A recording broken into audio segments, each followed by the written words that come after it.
두 번째, 억지로라도 순종할 때는 순종해야 한다는 거예요.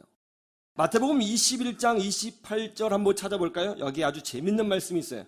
한 아버지에게 두 아들이 있었다고 해요. 첫째 아들에게 야, 포도원에 가서 좀 일 좀 해라. 그랬더니 첫째 아들이 예, 아버지 갈게요. 그러고 안 갔어요. 둘째 아들에게 똑같이 말을 했습니다. 야, 포도원에 가서 좀 일해라. 그때 둘째 아들이 아빠, 저 지금 기말고사 기간이에요. 싫어요. 못 가요. 했다는 거예요. 그러고 나서 형도 안 갔는데 나라도 가야지 어떻게 하면서 억지로 일어나서 겨우 가서 일을 했다는 거예요. 예수님이 뭐라 그래요? 누가 순종했느냐? 둘째 아들이 순종했다 라고 말씀하시는 거예요. 억지로 한 순종도 순종이라는 거예요. 억지로 한 순종도 순종이라는 것입니다. 한동대학교 초대 총장이신 김영길 총장님은 대한민국 최고의 과학자이셨죠.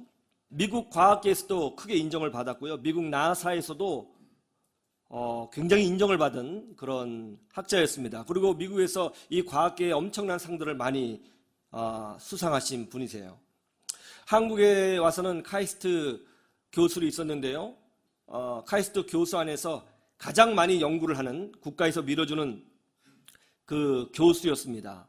이 김영길 총장님께서 카이스트 교수로 재직했을 때에 어떤 특별한 기술을 개발을 했는데 그것이 독일에 수출이 되었습니다. 그래서 그것이 한국 기술이 외국에 수출된 제1호 사례가 되었어요.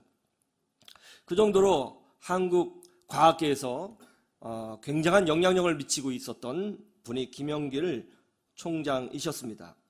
그런데 어느 날 누군가로부터 연락을 받게 되었어요. 포항에 기독교 중심의 대학을 세우려고 하는데 과학자이면서 크리스찬이신 분을 모시려고 한다. 총장을 세우려고 하는데 과학자이면서 크리스찬이신 분을 모시려고 한다. 근데 김영길 박사님이 딱 그 자리에 맞으니 총장직을 맡아주면 좋겠다 이렇게 제안을 하더라는 거예요. 그런데 그 한동대라고 하는 학교는 그때 건물이 한 채도 없었어요. 아무것도 없는 학교였습니다. 그리고 재단도 되게 부실해서 거기 갔다가 학교 세워보지도 못하고 망하면 이제 쫄딱 거지가 되는 거죠. 그래서 이 학교가 실체가 있는 학교도 아니고 하니까 이 김영길 총장님이 거절했다는 거예요. 죄송합니다. 저는 아닌 것 같습니다. 여러 번 연락을 받았대요. 죄송합니다. 저는 아닌 것 같습니다. 이 김영길 총장님에게는 이 카이스트는요, 자기 집처럼 편하게 느껴졌답니다. 그리고 너무너무 자기가 연구하는 일이 너무너무 좋았대요. 너무너무 행복했대요. 그런데 자기 집처럼 여겨지고 지금 하고 있는 일이 이렇게 행복한데 이거를 내려놓고 실체도 분명하지 않은 그 한동대라는 학교를 본인이 총장으로 가서 더더군다나 학교까지 세워야 한다? 도저히 이해할 수가 없었다는 거예요. 그래서 거절했다는 거예요. 그런데 계속 거절하고 있는데 주일날 설교를 듣는데요. 역시 깨어있는 사람은 이런 게 참 중요해요. 이게 기도하는 사람과 안 하는 사람의 차이인 것 같아요. 그 목사님의 설교를 딱 듣는데요. 딱 그 설교 말씀이 하나님의 음성처럼 들리더라는 거예요. 그러면서 네가 지금 불순종하고 있잖아. 왜 편한 자리에만 있으려고 그래? 그렇게 메시지로 들리더라는 거예요. 그 말씀 하나로 마음에 결단했다는 거예요. 하나님의 뜻인가? 하고 반억지로 기뻐서 춤추며 간 게 아니라요. 아무것도 없잖아요. 반억지로 뛰어들었다는 거예요. 들어가서 어떻게 했어요? 죽을 고생을 하셨죠. 뭐 정말 재정적으로 영적으로 교도소도 한번 다녀오셨잖아요. 학교 세우는 문제 때문에. 근데 그 학교 어떻게 됐어요? 지방에 많은 사립대가 있는데 지금 인구가 감소해서 이 수도권도 그 학생을 다 충원하지 못하는데 한동대는 지금까지 100% 충원이래요. 지방 사립대 유일합니다. 그리고 이 공대 같은 경우는 제가 알기로는 취업률이 100%예요. 한국에서 최고의 기독교 명문 사학이 되었습니다. 하나님이 그런 은혜를 주시더라고요. 저도 억지로 순종할 때가 솔직히 많이 있습니다. 그럴 때면 순종하고도 마음이 영 불편해요. 좀 기쁘게 순종하면 좋은데 억지로 순종하면 마음이 불편해요. 왜냐하면 내 뜻이 아니거든요. 힘들어요. 그런데 놀라운 게 뭐예요? 하나님은 그것도 귀하게 여겨 주시더라는 거예요. 억지로 한 순종에도 은혜와 복을 부어 주시더라는 것입니다. 그러므로 여러분, 하나님의 뜻이라면 하나님의 뜻이 맞다면 억지로라도 순종하시기를 주님의 이름으로 축복합니다. 그곳에서 하나님이 일하시고, 그곳에서 하나님이 만들어 가시고, 그곳에서 하나님이 그 순종을 복으로 삼아주시는 은혜를 체험하게 될 거예요. 그런 은혜를 누리시기를 주님의 이름으로 축원합니다. 세 번째는 공동체와 함께 하라는 거예요. 로마서 우리 16장 읽었지요. 거기에 보면 사도 바울이 교회의 지도자들을 소개하면서 억지로 순종한 시몬의 아들 루포를 소개하고 그의 아내 루포의 어머니를 소개했습니다. 이게 뭘 의미하는 걸까요? 구레네 사람 시몬의 가족이 그 당시 교회 공동체 안에 가입하여 그들과 함께 신앙생활을 했었다고 하는 것을 보여주는 명백한 증거가 되는 것이죠. 억지로 한 그의 순종은 축복의 씨앗이었어요. 축복의 열매가 아닙니다. 씨앗이에요. 그런데 이 씨가 어디에 뿌려졌어요? 예수 그리스도에게 뿌려졌습니다. 그리고 이 씨는 어디서 열매를 맺어요? 예수님의 몸인 어디요? 교회에서 열매를 맺는 거예요.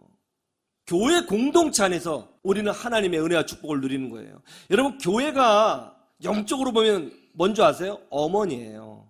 어머니. 우리 하나님 아버지라고 하잖아요. 교회는요, 우리 칼빈은 뭐라고 했냐면 교회는 성도의 어머니다. 성도는 교회에서 성장해요. 교회에서 축복을 경험해요. 교회에서 기적을 경험해요. 교회에서 신앙이 자라요. 교회에서 하나님의 은혜를 알아가는 거예요. 교회는 성도에게 어머니예요. 교회 공동체를 벗어나서는 축복의 젖을 먹을 수가 없는 것입니다. 옛날에 동물의 왕국이라고 하는 프로 보신 적 있으시죠? 저도 그거 굉장히 좋아했거든요. 동물 좋아해서요. 그 동물의 왕국 프로 중에서 어떤 게 제일 재밌냐면 저는 이 박진감 넘치는 액션, 그러니까 사자가 막 얼룩말 쫓든지 영양을 막 쫓아가서 잡아먹는 거.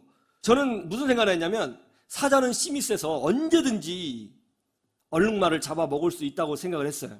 언제든지. 정말 제일 자유로운 동물이다 라고 생각을 했어요. 그러나 그것은 제 착각이었습니다.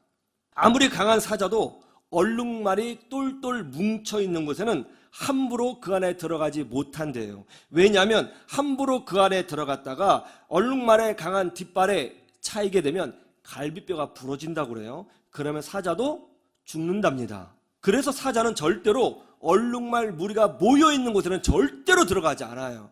그럼 어떻게 할까요? 겁만 줘요. 이쪽에도 겁주고 저쪽에도 겁주고 계속 왔다리 갔다리 막 혼란스럽게 만듭니다. 막 흔드는 거예요. 그렇게 흔들다 보면 한 마리가 탁 무리에서 빠져나와요. 그러면 무리에서 빠져나온 놈, 공동체에서 빠져나온 놈을 쫓아가서 그 놈을 잡아먹는 거예요. 이게 사자의 전략이라는 거예요. 구레네 사람 루포의 아버지 시몬 억지로 순종했어요. 얼마나 기분이 나빴겠어요. 억지로 순종했는데 말이죠. 그런데 그때 그의 감정에 흔들려서 재수없어 이러면서 고향에 그냥 내려갔다면 하나님의 은혜를 체험하지 못했을 거예요. 그러나 그는 감정에 흔들리지 않았습니다. 그는 감정에 따라가지 않았어요. 그는 예수님이 누구신지 궁금했어요. 예수님의 제자들을 찾아갔겠죠. 그리고 예수님에 대해서 알았을 것입니다. 예수님은 창세전에 예비하신 모든 인간, 모든 시대, 모든 역사, 모든 인종을 위한 하나님의 구원의 길이라는 것을 알았을 거예요. 그는 교회 공동체와 함께하면서 믿음이 성장했을 것입니다. 그리고 가족을 불렀을 거예요. 그의 가족이 교회 안에서 성장하게 됐던 것이죠. 그러자 하나님은 그의 자녀와 가정을 로마서에 기록되는 자녀로, 가정으로 만들어 주신 것입니다.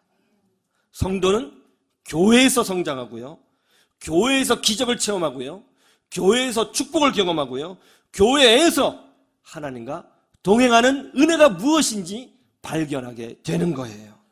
그래서 낮은 자를 높이시고 가난한 자를 부하게 하시며 절망을 희망으로 바꿔주시는 하나님을 그 공동체 안에서 체험하게 되는 것입니다. 억지로 한 순종도 축복이 될 수 있느냐고요? 예, 그렇습니다. 우리 하나님은 좋으신 분이십니다. 이 믿음으로 승리하시기를 주님의 이름으로 축원합니다. 축원합니다.